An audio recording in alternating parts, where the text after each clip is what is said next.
एक भगत, एक व्यक्ति किसान था। उसके पास परमात्मा कबीर जी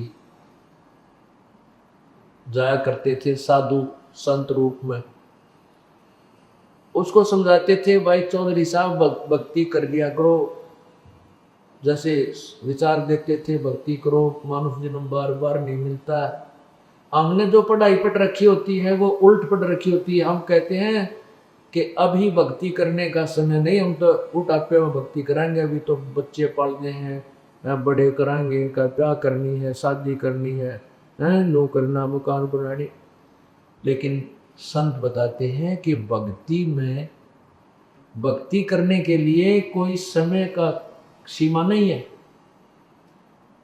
और क्या पता हम बूढ़े हुआ, पहले हमारे लिए बूढ़े ना भी हो पाओ, फिर कैसे करेंगे। तो परमात्मा समझाया करते कि भाई भगत जी तुम नाम जप लो, आप भक्ति किया करो।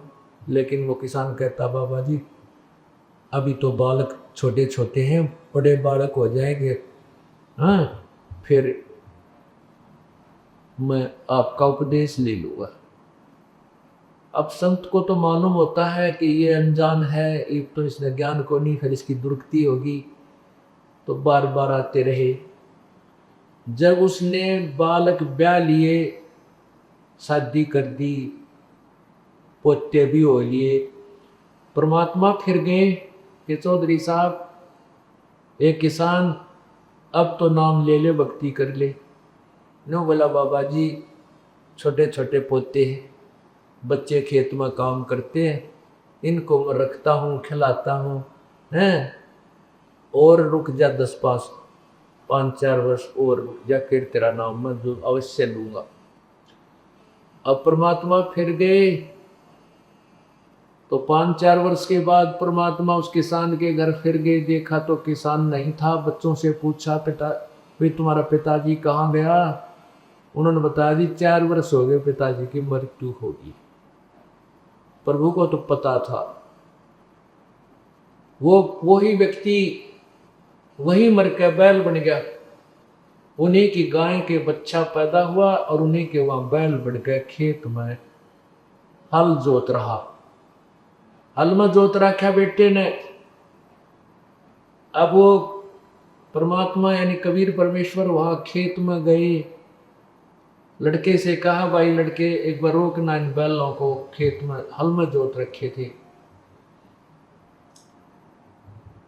परमेश्वर ने कहा, कबीर जी ने कहा कि एक किसान वो बैल नो बोला रहा, भगत यो क्यों बन बैठा, तो मैंने कितना कहा राम नाम ले ले, भक्ति कर ले, देख बैल बन बैठा।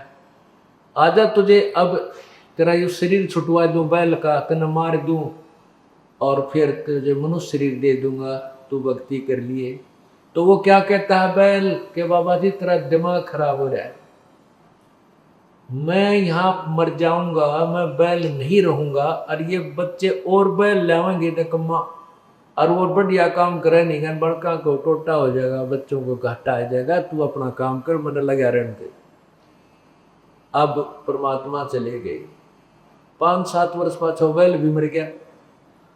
वो बैल मर के फिर उनके उसी घर में सर्प बढ़ गया। अब उस सर्प बन गया, तो जो पहले मनुष्य जीवन में उसने कुछ 2-4 हजार रुपये दबा रखे होंगे, तो सर्प जो है योनि में प्राप्त हो जाता वो प्राणी, तो उस धन ने ढूंढता है, इंडियाग्राफ घर में घूमा करता है कि मैंने यहाँ धन दाब रखा था, चांदी के सिक्के।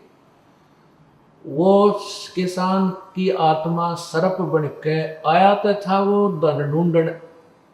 उन पुत्रवधुओं को ने देख लिया कि सांप आ गया, उन्हें आवाज लगा दी, बेटे लठ लेकर आए, उसके मारे लठ सांप के। वो मोरी में के भागता भागते गए, एक तो लठ लेकर 4 सांकड़ी टूट गई उसकी हड्डी, और वो मोरी से बाहर निकल के एक झाड़ी में जाकर और तड़पन लग रहा। परमात्मा वहां फिर जा खड़े हुए कबीर जी, क्योंकि ये कहते हैं, परमात्मा कहते हैं कि जो जन हमारी शरण है, ताका हो मैं दासे, गेल गेल लाग्या करो, जब तक धरती आकाश। अब परमात्मा की वो कोई पुण्य आत्मा थी, किसी जन्म में उनके साथ रहे थे, भक्ति की हुई थी, उस कारण से उसको शरण में लेने के लिए ये सब लीलाएं प्रभु ने की। अब वहां जाकर कहने लगे, रे भगत आत्मा, अब भी आजा, तो मान जा मेरी बात, आजा, तुझे मनुष्य शरीर दे दूंगा और भक्ति कर लेना। तब वो शांतनु कह सर्प बोला कि हे महाराज जी, मेरा जीवन बचा दो, मुझे ले दो शरण में, मेरा शरीर छुटवा दो, मुझे ले लो शरण में और मैं भक्ति करूंगा। तो परमात्मा बोले, भाई शरण मत आया, फिर सांकड़ी तलवार का आया। तो आई तो तेरे बात समझ में, पर यह भी पसड़ी एक होली त्रिजम समझ में आई। अगर ये बात तो उस समय मेरी मान लेता ना, तो तेरे कोई गड़बड़ नानी होती, पोते भी खिलाता और भगवान भी बच लेता। एक पंथ दो काज होते भाई, पर यह बुद्धि गान जारी है तुम्हारी, क्योंकि तत्व ज्ञान रहा एक। गीता के यथार्थ विश्लेषण की जानकारी के लिए पढ़ें पुस्तक गीता तेरा ज्ञानामृत।